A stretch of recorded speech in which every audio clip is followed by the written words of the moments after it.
The world had bled out its last warmth as the sun dipped beneath the jagged teeth of the horizon, painting the sky in bruised purples and dying reds.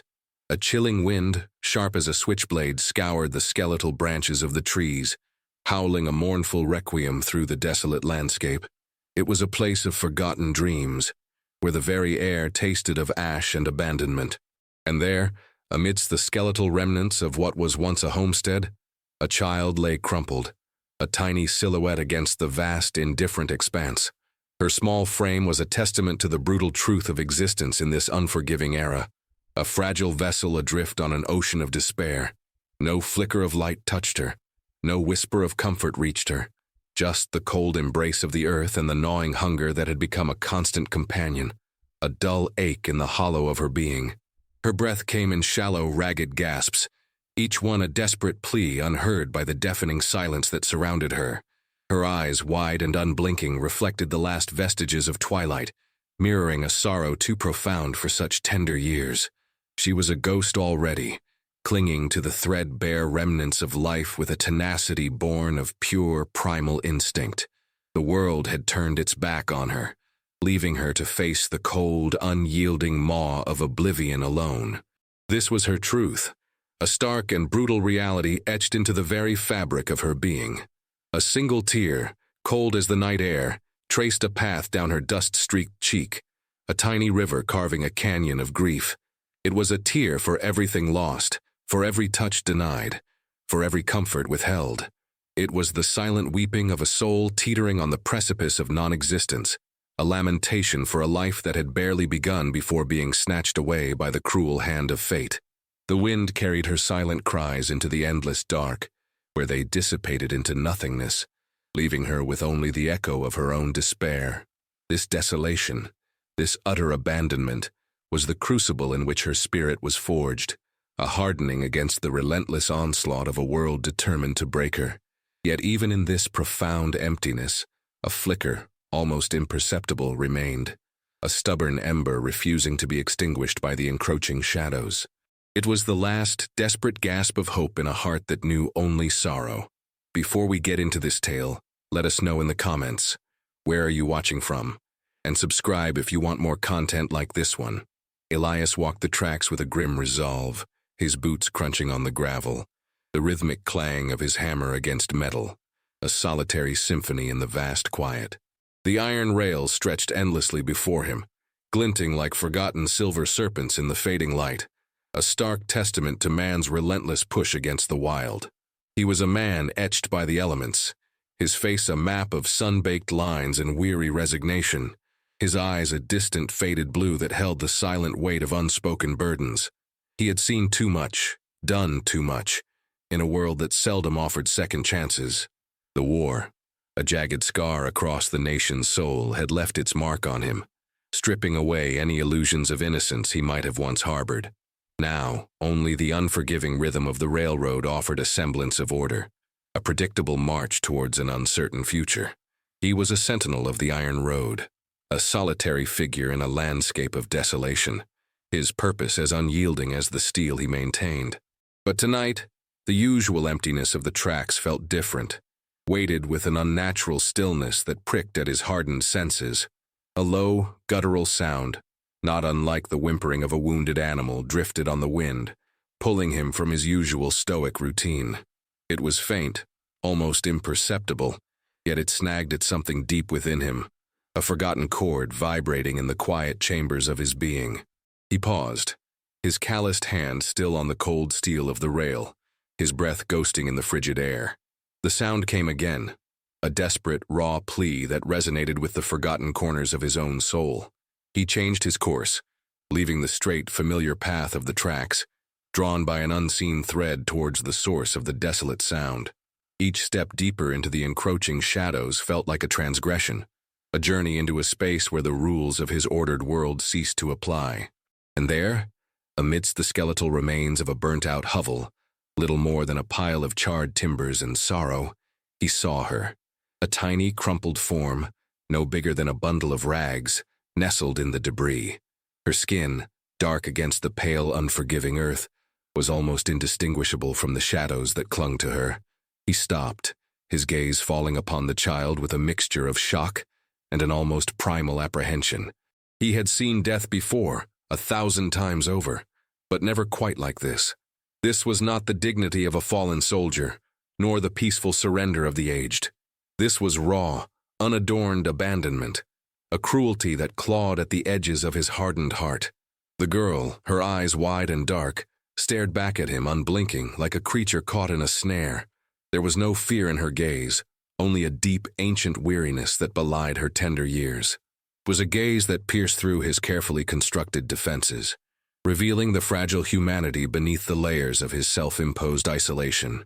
He knelt, slowly, his movements deliberate, as if approaching a skittish wild animal.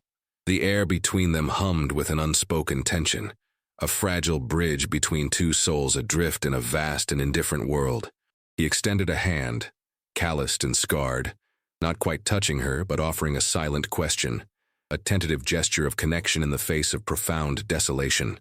The child recoiled, a barely perceptible flinch, but her eyes never left his, holding him in an unwavering stare.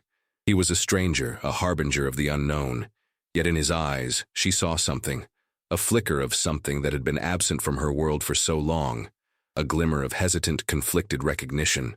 The silence that followed Elias's hesitant gesture stretched thin, taut with unspoken histories, and the weight of their disparate existences.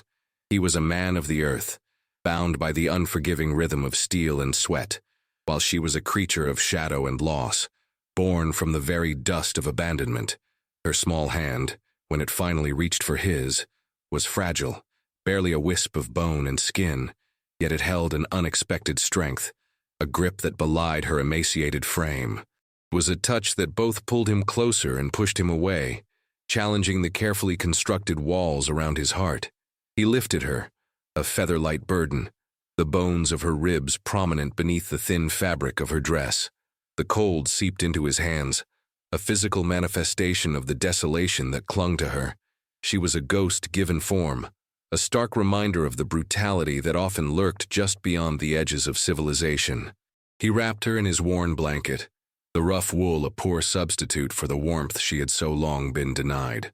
Her tiny body shivered, not just from the cold, but from a tremor that vibrated deep within her, a silent testament to the fear and trauma that had etched itself into her very being. He carried her back towards the tracks, away from the skeletal remains of the homestead, away from the silent accusations of the burnt earth. Each step was a deliberate act, a conscious decision to deviate from the solitary path he had so carefully cultivated for himself. He had seen countless lost souls in his travels, but this one, this child, was different.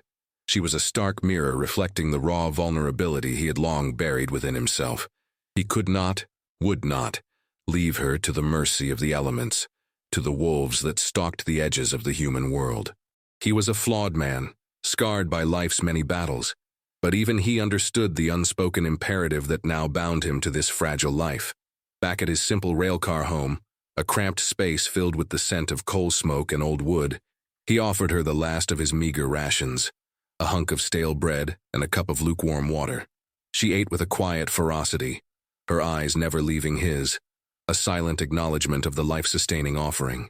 There was no gratitude, not in the way he understood it, but a deep primal acceptance that spoke volumes. He saw in her a reflection of his own stripped-down existence, a shared understanding of survival at its most brutal. Her name, she whispered, was Ilara. The name hung in the air, a delicate sound in the harsh silence, a fragile declaration of identity in a world that sought to erase her. He watched her as she finally succumbed to exhaustion, her small body curled tightly on his makeshift cot, her breathing shallow and uneven. He sat by the flickering lamplight, the silence of the car amplifying the thrumming of his own pulse. He was a man who had long prided himself on his detachment, on his ability to navigate the world without emotional anchors. Yet the small, sleeping form on his cot had inadvertently forged a new one, a heavy, undeniable link that shifted the very foundation of his solitary existence. He knew, with a certainty that settled deep in his bones, that his life, once a predictable series of solitary tasks, had irrevocably changed. The path ahead was unclear. fraught with unspoken dangers and societal judgments. But for the first time in a long time, he felt a strange, unsettling pull towards something beyond his own worn existence. The days that followed blurred into a rhythm of raw survival, a harsh dance between Elias's stoic routine and Alara's fragile recovery. She was a ghost child, flitting through the confined space of his railcar home with a silent, watchful intensity. Her eyes, ancient and knowing, absorbed every detail, every nuance of his solitary existence. She rarely spoke, her words as sparse as the meager provisions they shared, yet her presence was a constant, undeniable force, a quiet demand for existence in a world that wished her gone. Elias, a man of few words himself, found himself navigating a new topography of unspoken needs and silent anxieties. He continued his work on the tracks, the familiar clang of his tools a grounding anchor, in the swirling uncertainty that now accompanied him. But his thoughts, once solely occupied with the integrity of the rails, now drifted to the small figure awaiting his return. He brought back scraps of food, salvaged goods, and the occasional piece of fabric, offerings laid at the altar of their shared, tenuous survival. He taught her with gruff patience the rudimentary tasks of mending, of preparing their meager meals, of the simple, honest work that built a life, however humble. She learned with a startling quickness, her nimble fingers adapting to the unfamiliar textures, her mind a sponge for the unspoken lessons of resilience. Her movements became less tentative. Her eyes held a spark that had not been there before, a flicker of something defiant and tenacious. Yet, the shadows of her past lingered, a specter that haunted her waking hours and plagued her fractured sleep. Nightmares, vivid and terrifying, would snatch her from slumber, her small body racked with silent tremors, her cries choked before they could fully escape. Elias would sit beside her, a large, comforting presence in the suffocating darkness, his hand a heavy, grounding weight on her brow. He offered no words of solace, for he had none, but his presence itself was a silent balm, a testament to a bond forged not in sentimentality, but in the shared crucible of hardship. He knew, with an instinct born of his own painful history, that some wounds ran too deep for words, that some ghosts could only be quieted by the sheer force of another's unwavering presence. He saw in her the raw, untamed spirit of a survivor, a will to live that resonated with his own deeply buried instinct for endurance. But he also saw the hardening, the subtle calcification of her young heart, a necessary armor against the world's relentless cruelty. She learned to steal, not with malice but with a quiet, efficient desperation, a primal understanding that survival often demanded a transgression of man-made laws. He saw it sometimes, a small object tucked away, a sliver of food missing, and a deep, unsettling sigh would escape him. He never confronted her, for he understood the cold logic of her actions. This was not a world that rewarded innocence. It devoured it whole. And in her growing ruthlessness he saw a reflection of the darkness that festered within himself, a chilling reminder of the compromises necessary for survival in a world built on injustice. As Alara's frame grew longer, stronger, the soft edges of childhood hardened into the sharp lines of a survivor. She was no longer just a ghost.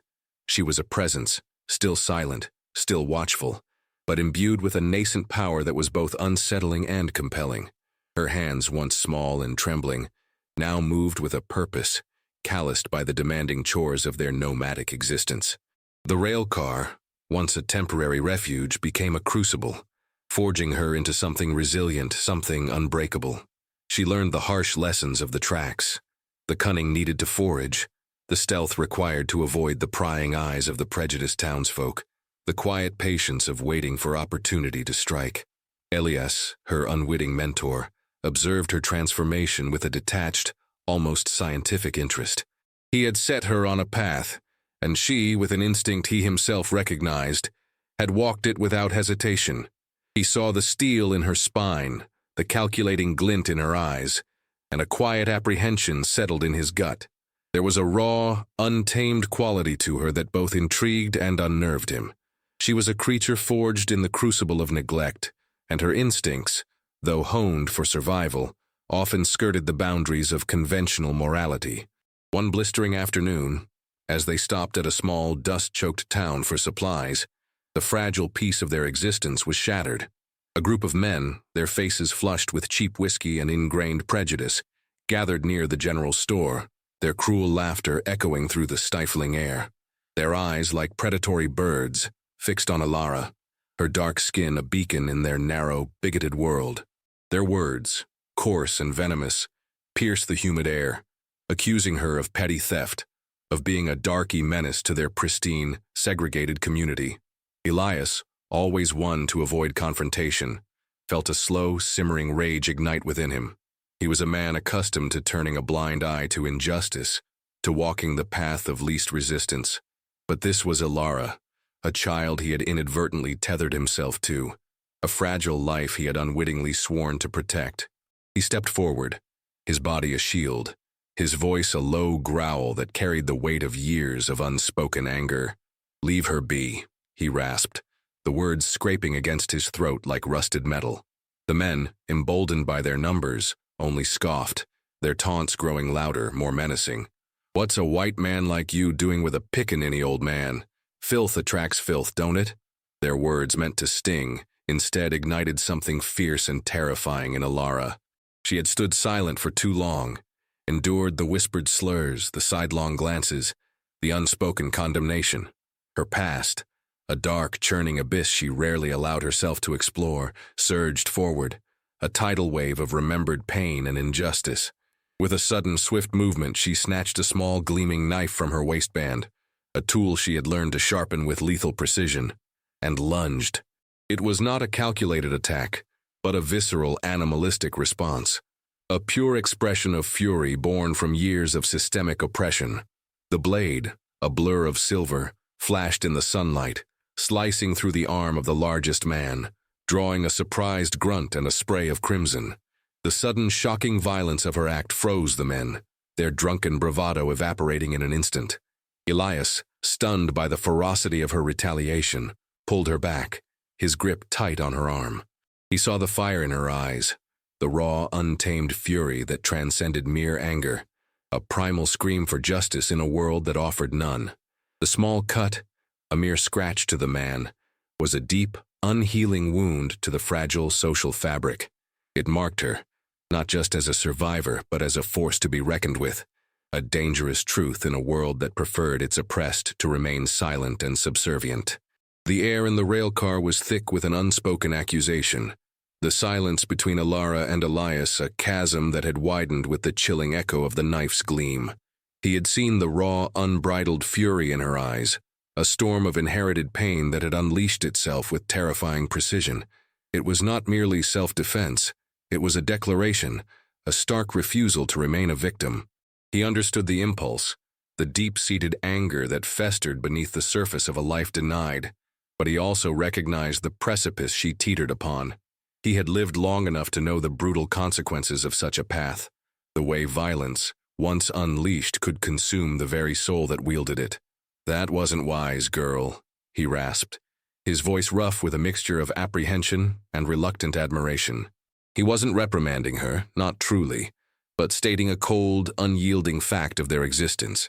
She merely shrugged, a defiant tilt of her chin, her gaze meeting his with an unnerving steadiness. "They deserved it," she stated, her voice devoid of remorse, flat as the desolate plains they traversed. Her words hung in the air, a stark reflection of the hardened shell she was meticulously crafting around her heart. He saw the cold logic in her reasoning, a chilling echo of his own pragmatic approach to survival, yet it unsettled him profoundly. He knew the world they inhabited, a world built on the back of injustice, would not tolerate such open defiance from one like her. It would demand retribution, swift and unforgiving. He had witnessed it too many times, the relentless crushing of any spirit that dared to rise above its predetermined station. A tremor, barely perceptible, passed through him.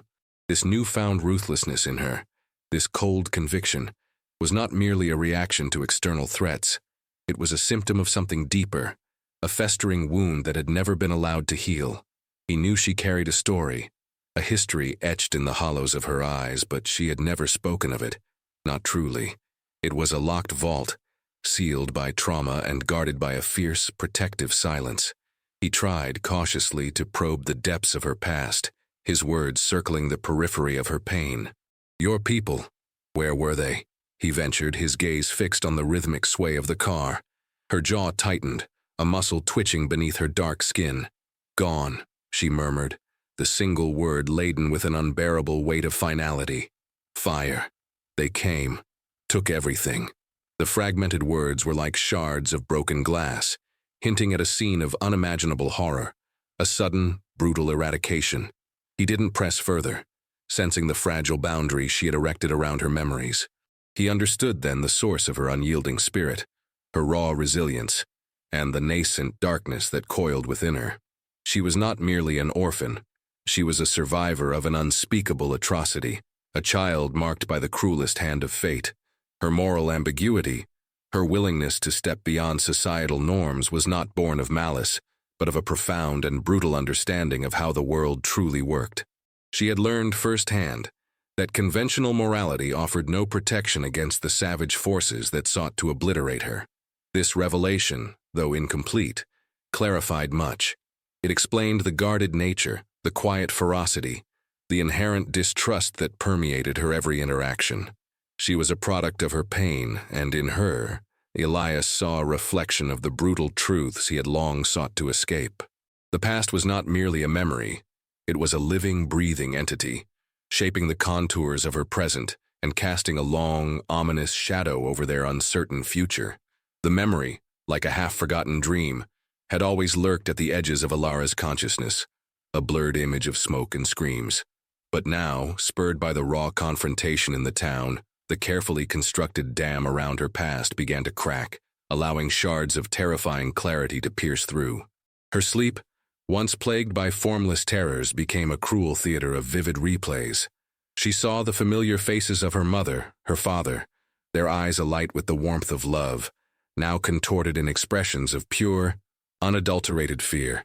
The scent of wood smoke, once a comfort, was now a nauseating reminder of the acrid smell of burning flesh and timber. The shouts, once unintelligible, now formed coherent, chilling words. "Fire! Burn them out, filthy squatter!" It was a night of unholy chaos, a blur of flickering flames against a starless sky.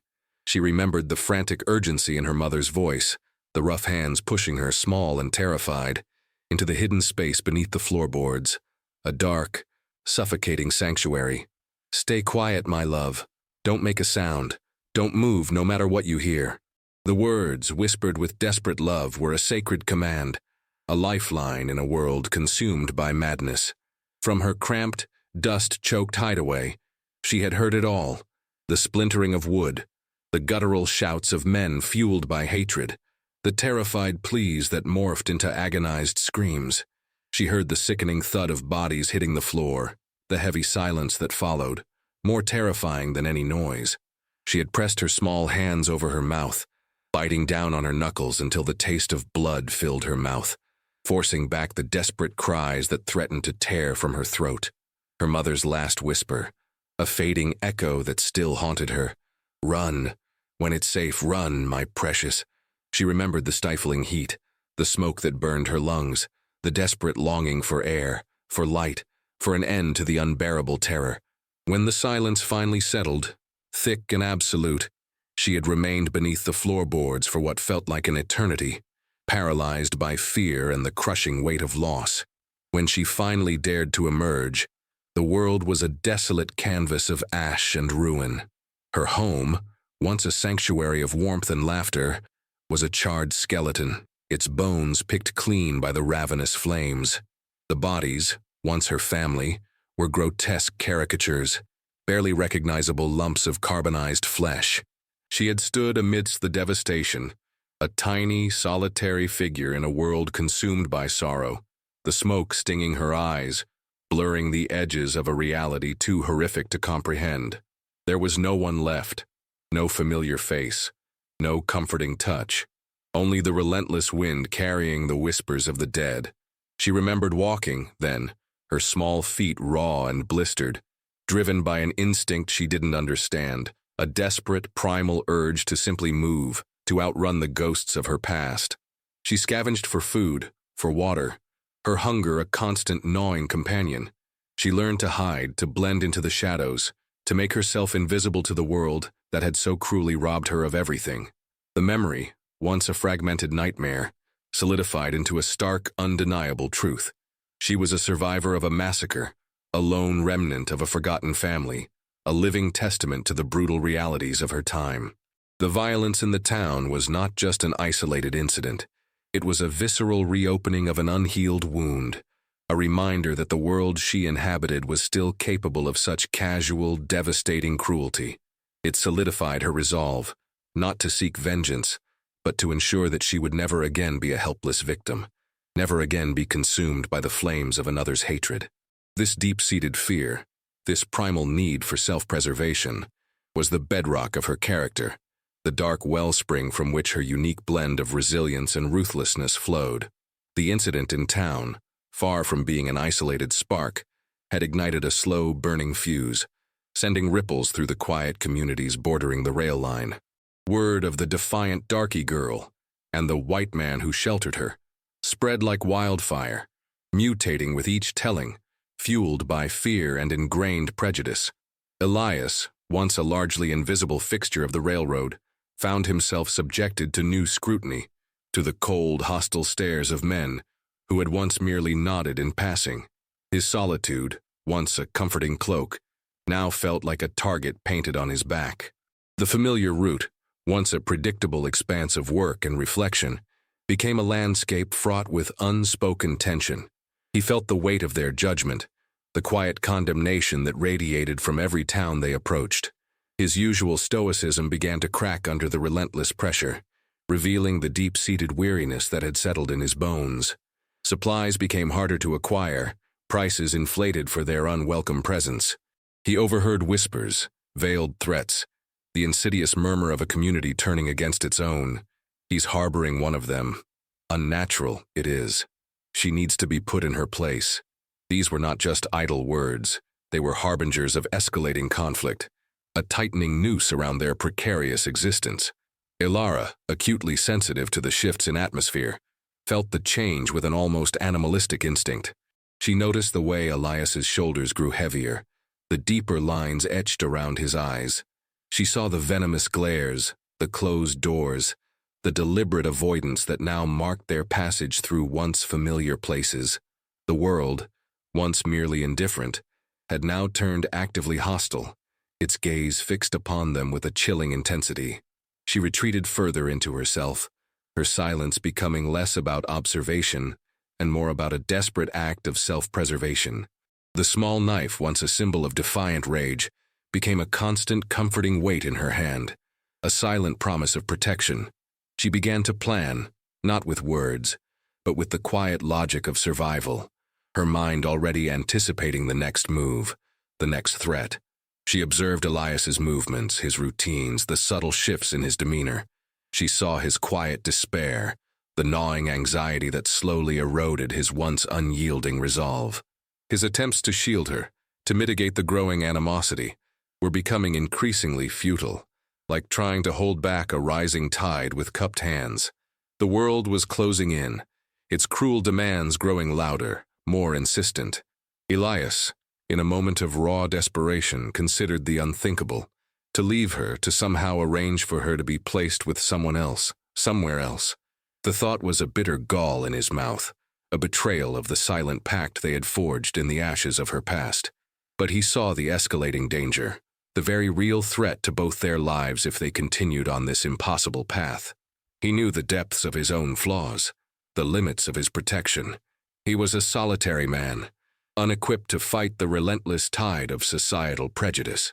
He had taken her in, out of a complex mixture of duty and a flicker of something resembling compassion, but now that act threatened to consume them both. His gaze lingered on her, a small, fierce spark in a world of darkness. She was not a burden, not truly. She was a mirror reflecting the unforgiving truths of his own existence. And he knew, with a certainty that chilled him to the bone, that the climax of their shared precarious journey was fast approaching, an inevitable collision with the brutal realities of their time. The choice, though unspoken, loomed large between them, to face the storm together, or for one to be sacrificed to save the other. The air in the railcar crackled with an unbearable tension, a suffocating weight that pressed down on them both. Elias, his face etched with grim determination, finally broke the silence, his voice a low rasp. "It's too dangerous, Ilara. They won't stop. They want you gone." He couldn't bring himself to speak the full truth, the words of lynching, of brutal eradication, too vile to utter aloud. Her eyes, wide and unnervingly steady, met his. There was no fear in them, only a profound, ancient weariness. She understood. She had always understood the brutal calculus of her existence, the precariousness of her stolen life. "Where would I go?" she asked, her voice barely a whisper, yet it held the piercing clarity of a desperate plea. "There's nowhere for me." The truth of her words hung heavy in the air, a devastating indictment of a society that offered no refuge, no quarter, for those like her. Elias ran a calloused hand over his grizzled face, the weight of the world pressing down on his weary shoulders. He had considered every option, every impossible scenario. There was a town miles to the west, a rumored haven for those who sought to escape the suffocating grip of prejudice, a place where people of all colors lived side by side, a fragile experiment in equality. But the journey was treacherous, fraught with dangers both human and natural, and even if they made it, there was no guarantee of safety, no promise of a life free from the shadows of hatred. His gaze settled on the small, determined set of her jaw, the fierce spark in her eyes. He had tried to protect her, to shield her from the worst of the world's brutality, but in doing so, he had merely postponed the inevitable. This was her fight, her survival, and he knew, with a certainty that settled deep in his gut, that he could not, would not, abandon her now. "We go west," he declared, his voice imbued with a newfound resolve, a quiet defiance against the crushing weight of their circumstances. "There's a chance, a slim one, but it's a chance." Ilara nodded, a single, decisive movement. There was no fanfare, no sentimental declarations, just a shared understanding of the perilous journey ahead. They began to prepare with a quiet urgency, their movements efficient and deliberate. Elias packed what little food they had, his spare tools, his worn revolver, a desperate measure against the unknown. Ilara, her hands steady, gathered her meager belongings, the small stolen trinkets that were her only connection to a life she barely remembered. The sun, a blood-orange orb, began its slow descent, casting long, skeletal shadows across the desolate landscape. It was a race against time, against the encroaching darkness, both literal and metaphorical. As they pulled out of the siding, the screech of steel on steel echoing through the twilight, a group of figures emerged from the shadows, their forms indistinct against the dying light. They were the faceless embodiment of the hatred they sought to escape, a stark reminder of the forces arrayed against them. A single shot rang out, tearing through the quiet air, a violent punctuation mark to their desperate flight. It struck the side of the railcar with a dull thud, a stark reminder of the very real danger that pursued them. Elias instinctively shielded Ilara, his body a formidable barrier against the unseen enemy. His grip tightened on the throttle, the old engine groaning under the sudden surge of power. The world blurred past them, a dizzying montage of barren trees and darkening sky. This was it, the pivotal emotional climax. Not a singular dramatic event, but a relentless, escalating pursuit, a desperate scramble for survival against an relentless, unseen enemy. The stakes were clear, freedom or annihilation. And in that desperate flight, their bond, once forged in quiet desperation, now solidified into an unbreakable pact, a shared defiance against the relentless cruelty of the world. The railcar hurtled through the night, a solitary beacon of defiance against the vast, unforgiving landscape. The rhythmic pounding of the wheels on the tracks was a frantic drumbeat, a soundtrack to their desperate flight.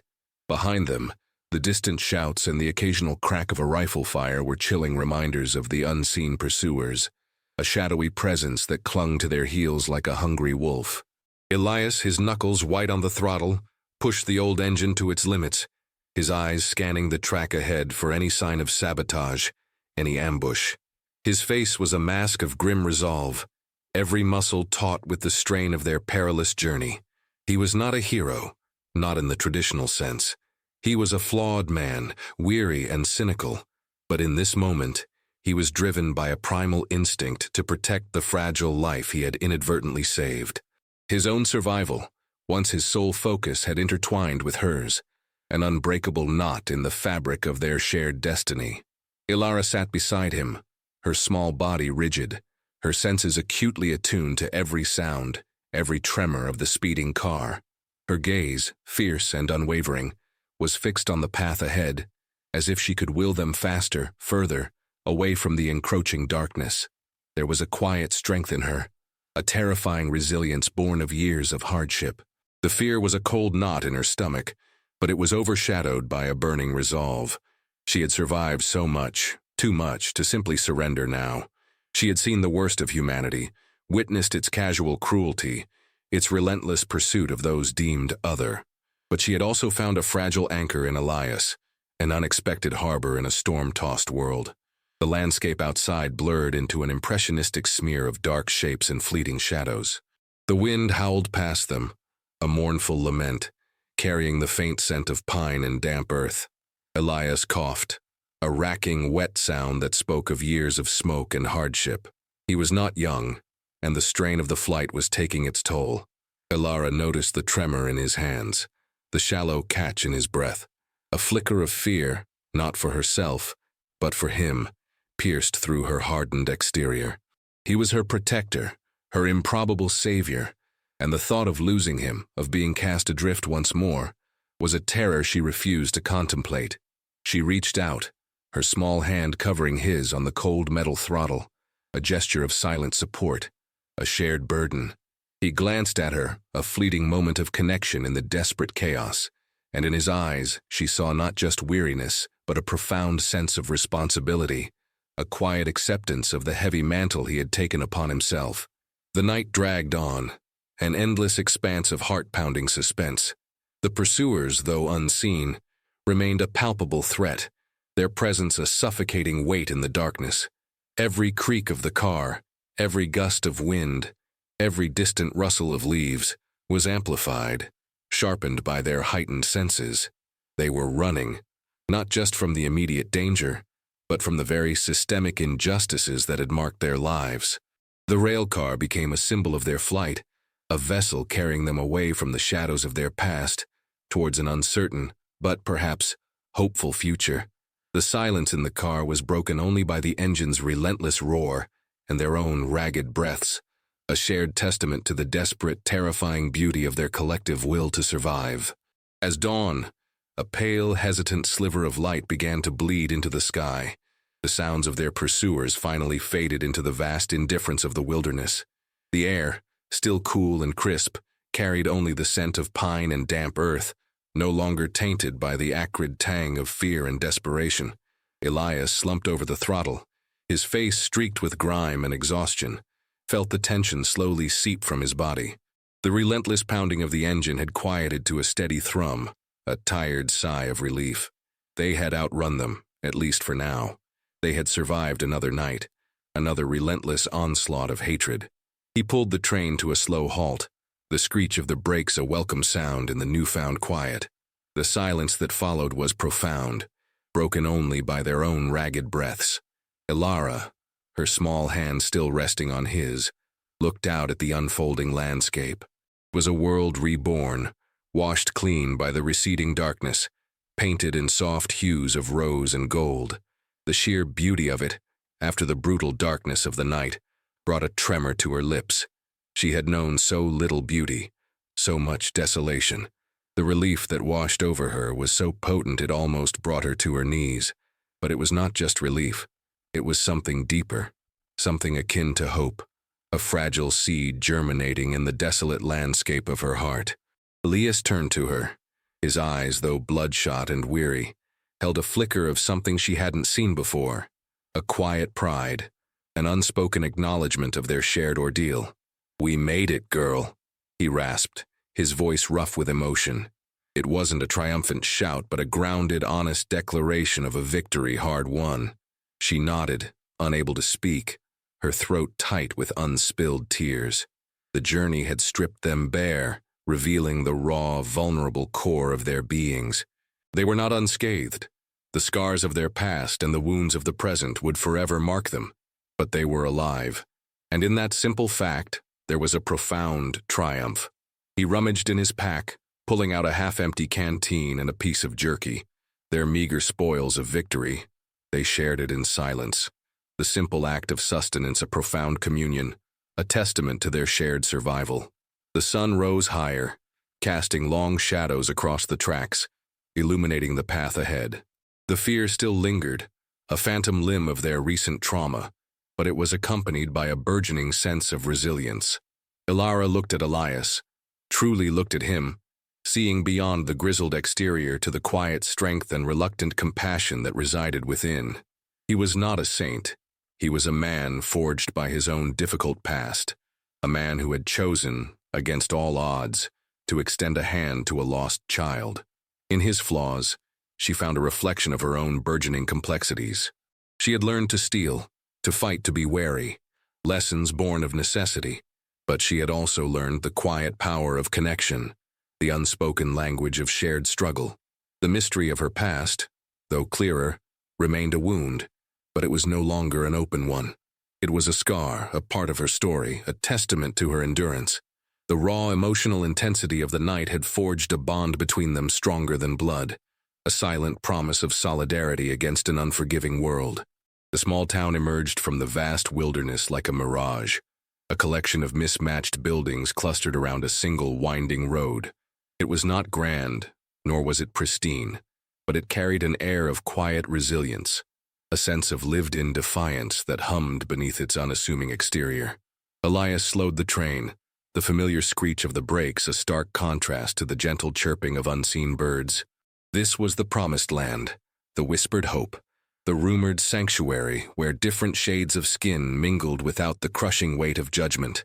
He felt a tremor of apprehension, a lifetime of cynicism warring with a nascent flicker of optimism.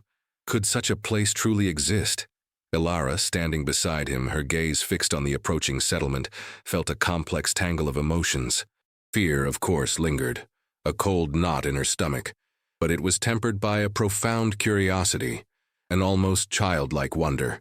She had known only flight and isolation, and the sight of people living together, seemingly at peace, was a revelation.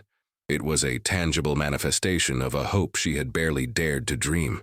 As they pulled into the small, dusty station, a few figures emerged from the shadows of the buildings, their faces a mixture of surprise and cautious welcome. Their faces were black, white, and everything in between, a tapestry of humanity woven together by a shared desire for peace, for a life lived free from the tyranny of prejudice. It was a sight that both stunned and resonated deep within Ilara, echoing a buried memory of community, of belonging. Elias, stepping down from the train, felt the weight of unspoken expectations. He was a stranger, carrying a child whose very existence was a challenge to the established order of the world outside. He met the gaze of a tall, stoic black man who approached them, his eyes wise and observant. There was no immediate judgment, only a quiet assessment, a silent question. "You looking for a new start, friend?" the man asked, his voice calm and steady. Elias nodded, a raw honesty in his tired eyes. Something like that. For her. He gestured to Ilara, who stood behind him, partially shielded, yet her gaze unwavering. The man's eyes softened slightly as they fell upon Ilara, a flicker of understanding passing between them. He had seen too many like her, too many children etched with the scars of a brutal world. "There's a place here," he said, his voice imbued with a quiet promise. "Not easy, but fair. A place where folks find their own way." He offered no false promises of paradise, but the grounded reality of a community built on shared struggle and mutual respect. Ilara looked from the man to Elias, a silent question passing between them. This was it, the resolution, not a definitive ending, but a new beginning, a fragile chance at a life lived with dignity. Elias, meeting her gaze, saw the hesitant hope in her eyes, the yearning for a home she had never truly known. He had brought her this far, guided her through the darkness, and now he watched as she took a tentative step forward, towards the unknown, towards a future that was finally her own to claim. Their journey was not over. The scars would remain, a testament to their shared ordeal. But the darkness, for now, had receded, replaced by the hesitant dawn of a new, uncertain but profoundly hopeful day. Ilara stepped onto the dusty platform, her small feet finding solid ground, a profound sense of anchoring settling within her. The air was different here, not just cleaner, but lighter, imbued with a palpable sense of acceptance she had never known. The watchful gazes of the townspeople were curious, yes, but devoid of the sharp edges of prejudice she had grown accustomed to. It was a quiet revolution, a testament to the stubborn resilience of the human spirit. Elias, standing a few paces behind her, watched her with a mixture of relief and a quiet, almost painful detachment. He had fulfilled his unlikely role, bringing her to this threshold. His work was done, his purpose, however inadvertently taken on, completed. He was a man of the rails, a solitary wanderer, and the thought of settling, of becoming part of a community, was an alien concept, a foreign language he had never learned to speak. He was flawed, still carrying the heavy baggage of his past, and he knew his presence, a constant reminder of the world's brutality, might not be the gentle start she deserved. The tall man who had greeted them, introduced as Samuel, led them towards a modest cabin at the edge of the settlement.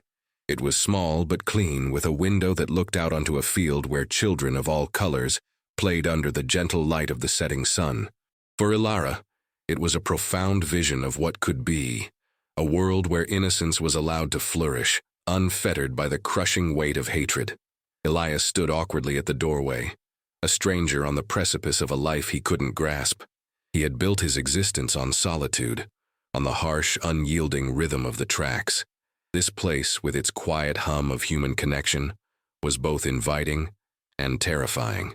He glanced at Ilara, who had already begun to explore the small cabin, her movements tentative, yet filled with a burgeoning sense of wonder. She looked up at him, her eyes holding a depth of gratitude he found hard to meet. "Thank you," she whispered, the words simple yet imbued with the full weight of her journey, the profound impact he had made on her stolen life. It was a raw, unfiltered expression of a child's deep acknowledgement of salvation. He nodded, a gruff sound escaping his throat. He had no words for the complex storm of emotions churning within him. He had seen the worst of humanity, but in her, in this fragile, resilient child, he had also witnessed its enduring capacity for hope. He turned, his gaze drawn back to the tracks, the familiar path that beckoned him. The railroad was his life, his identity, the only constant in a world of flux. He knew he couldn't stay, not truly. He was a product of the world he sought to escape, a scarred relic of a brutal past. Ilara, however, was a creature of the future, a vessel of new possibilities. He walked away from the cabin, his steps deliberate, his shadow stretching long behind him as the sun dipped below the horizon. He was a lone figure, moving back towards the silent iron serpents that were his only true home. Ilara watched him go, a pang of sorrow mingling with the burgeoning sense of belonging. Their paths, once inextricably intertwined, now diverged. She understood. He had given her a chance, a life she never thought she'd have, and in that gift he had found his own quiet redemption. The memories of her past, the fire and the fear, would always be a part of her, a haunting echo in the quiet corners of her mind, but they were no longer overwhelming. They were lessons etched deep, reminding her of the fragility of life and the indomitable power of resilience. She was still deeply flawed, marked by the compromises survival demanded, but she was also a testament to the enduring power of hope. The resolution was not a perfect ending, but a grounded, reflective acceptance of the journey. She had found a place, not just a physical one, but a space within herself where the darkness of her past could finally begin to coalesce into a powerful, quiet strength.